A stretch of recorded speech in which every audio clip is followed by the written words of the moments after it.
Hello friends, welcome back to my channel அம்மா சமையல் கட்டு. இன்றைக்கி அம்மா சமையல் கட்டு சேனலில் நம்ம என்ன ரெசிபி பார்க்க போகிறோன்னா மைசூர் பாக். இந்த மைசூர் பாக் ரெசிபி பார்த்திங்கன்னா கம்மியான நெய் வச்சு எப்படி சாஃப்டாக பண்ணுறது அப்படின்றதான் இன்றைக்கி நம்ம பார்க்க போகிறோம். வாங்க எப்படி பண்ணுறதுன்னு இப்போ நம்ம வீடியோவில் போய் பார்க்கலாம். இன்றைக்கி நான் 1 கப் அளவு கடலை மாவு எடுத்திருக்கேன். நீங்கள் எந்த கப்பில் மெஷர் பண்ணுறீங்களோ அதே கப்லேயே எல்லாத்தையும் மெஷர் பண்ணிக்கோங்க. நான் இந்த கப்பில் தான் இன்றைக்கி கடலை மாவு மெஷர்மெண்ட் பண்ணியிருக்கேன். இப்போ நம்ம 1 கப் அளவு கடலை மாவு எடுத்தோம்னாக்க நெய் 1.5 கப் அளவு நம்ம சேர்க்கணும். நான் இன்றைக்கி நெய் கம்மியாக தான் சேர்க்க போகிறேன். ரீஃபைண்ட் ஆயிலும் நெய்யும் சேர்த்து நான் இன்றைக்கி மைசூர் பாக் பண்ண போகிறேன். ஸோ 3/4 கப் அளவு நெய் எடுத்திருக்கேன். அப்புறம் 3/4 கப் ரீஃபைண்ட் ஆயில் தான் எடுத்துக்கணும். நல்லெண்ணெய் கடலெண்ணெய் யூஸ் பண்ணக்கூடாது. இப்போ இது இருக்கட்டும். இப்போ ஒரு கடாயில் நம்ம கடலை மாவு வறுத்து எடுத்துக்க போகிறோம். இதுக்கு பார்த்திங்கன்னா கடலை மாவோட வாசம் நல்லா வரணும். அது வரைக்கும் நம்ம கடலை மாவை லைட்டாக வறுத்து எடுத்துக்கலாம். நீங்கள் விருப்பப்பட்டீங்கன்னா 2 டீஸ்பூன் நெய் ஊற்றி கூட நீங்கள் கடலை மாவை வறுத்துக்கலாம். இப்போ கடலை மாவோட வாசம் நல்லா வந்துருச்சு. இப்போ ஸ்டவ் ஆஃப் பண்ணிவிட்டு இதை நல்லா நான் சலிச்சு எடுத்துக்க போகிறேன்.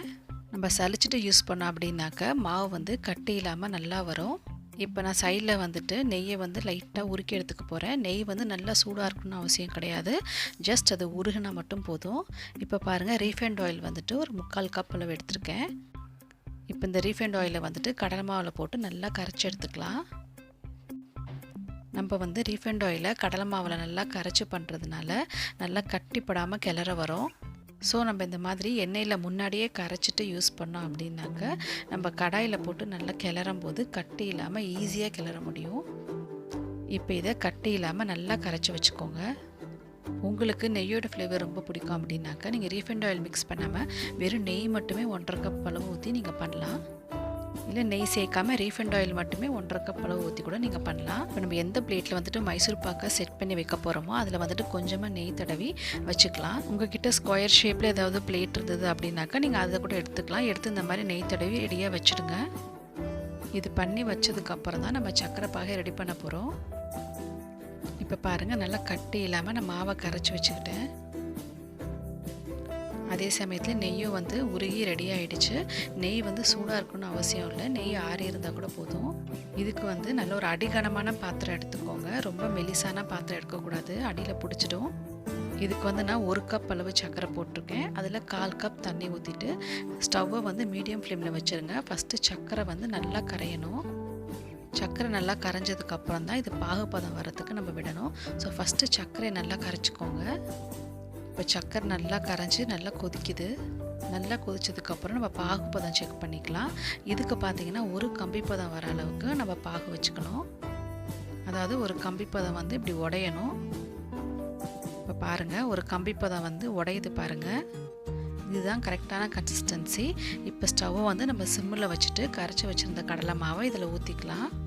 உங்கள் கூட உங்களுக்கு ஹெல்ப்புக்கு ஆள் இருந்தது அப்படின்னாக்கா ஒரு ஆள் கிளறிக்கிட்டே இருங்க, ஒரு ஆள் ஊற்றிக்கோங்க. இல்லை நீங்கள் தனியாக செய்கிறீங்க அப்படின்னாக்கா ஸ்டவ் ஆஃப் பண்ணிவிட்டு இதை ஃபுல்லாக ஊற்றி இப்படி கரைச்சிட்டு அப்புறமேட்டு நீங்கள் ஸ்டவ் ஆன் பண்ணிக்கோங்க. ஏன்னா இது டக்குன்னு கெட்டியாக ஆரம்பிச்சிடும். இப்போ கைவிடாமல் நல்லா கிளறி விட்டுட்டே இருங்க. இப்போ நம்ம எடுத்து வச்சுருக்க நெய்யை இதில் கொஞ்சம் கொஞ்சமாக ஊற்ற ஆரம்பிச்சிடலாம். மொத்தமாக ஊற்ற வேண்டாம், கொஞ்சம் கொஞ்சமாக ஊற்றலாம். இது பார்த்திங்கன்னா கொஞ்சம் லிக்விடாக தான் இருக்கணும், ரொம்ப கட்டியாக இருக்கக்கூடாது. இதை பொறுத்த வரைக்கும் நல்லா கைவிடாமல் கிளறி விட்டுட்டே இருக்கணும். அப்படி இல்லைன்னா சில டைம் அடிப்பிடிச்சிடும். நான்ஸ்டிக்காக இருந்தால் பெட்டர். நான்ஸ்டிக்கில் அடிப்பிடிக்க சான்ஸ் இல்லை. வேறு எந்த அடிகனமான பாத்திரம் எடுத்தீங்க அப்படின்னாக்கா நல்லா கைவிடாமல் இதை கிளறி விட்டுட்டே இருக்கணும். இப்போ நம்ம எடுத்து வச்சுருக்க நெய் எல்லாத்தையுமே ஊற்றிட்டு இது ஃபுல்லாக நெய்யை உள்ளே இழுத்ததுக்கப்புறம் நம்ம தட்டில் ட்ரான்ஸ்ஃபர் பண்ணிடலாம். அவ்வளோதான், எடுத்து வச்சுருந்த எல்லா நெய்யும் ஊற்றியாச்சு. அவ்வளோதான், ரெடி ஆகிடுச்சு. நம்ம இப்போ ஸ்டவ் ஆஃப் பண்ணிவிட்டு தட்டில் ட்ரான்ஸ்ஃபர் பண்ணிடலாம். இது பார்த்திங்கன்னா நெய் ஊற்றினதுக்கப்புறம் கடாயில் ஓட்டாமல் அப்படியே சுருண்டு வரும். இதுதான் கரெக்டான கன்சிஸ்டன்சி. இப்போ நம்ம க்ரீஸ் பண்ணி வச்சுருக்க தட்டில் இதை போட்டுடலாம். இதை போட்டுட்டு ஒரு கரண்டியை வச்சு மேலே ஃபுல்லாக அந்த மாதிரி ஈவனாக ஆக்கி விடுங்க. கரண்டியில் கொஞ்சமாக ஆயில் அப்ளை பண்ணிட்டு பண்ணோம் அப்படின்னாக்கா ஃபுல்லாக ஒட்டாமல் வரும். இது நல்லா சூடாக இருக்கும் போதே இந்த மாதிரி ஸ்ப்ரெட் பண்ணி விட்டுங்க அப்படின்னாக்கா நல்லா ஷேப் கரெக்டாக வரும். மேலே ஈவனாக இருக்கும். இப்போ இதை 1லேருந்து 1.5 மணி நேரம் வரைக்கும் நம்ம அப்படியே ஆற வச்சிடலாம். இது கம்ப்ளீட்டாக ஆறின பிறகு நம்ம கட் பண்ணலாம். இப்போ பாருங்கள், இது நல்லா ஆறிடுச்சு. இப்போ நமக்கு என்ன ஷேப் வேணுமோ அந்த ஷேப்பில் இதை நம்ம கட் பண்ணி எடுத்துக்கலாம். மைசூர் பாக் பார்த்திங்கன்னா வீட்டிலே ரொம்ப ரொம்ப ஈஸியாக பண்ணலாம். கரெக்டான மெஷர்மெண்ட் இருந்தது அப்படின்னாக்கா மைசூர் பாக் வந்து ரொம்பவே சாஃப்டாக வரும். இப்போ பாருங்கள் இது எவ்வளோ சாஃப்டாக இருக்குன்னு ஒன்று உடச்சி காமிக்கிறேன் பாருங்கள். நீங்களும் இந்த தீபாவளிக்கு இதே மெஷர்மெண்ட்டோட மைசூர் பாக் செஞ்சு பாருங்கள்.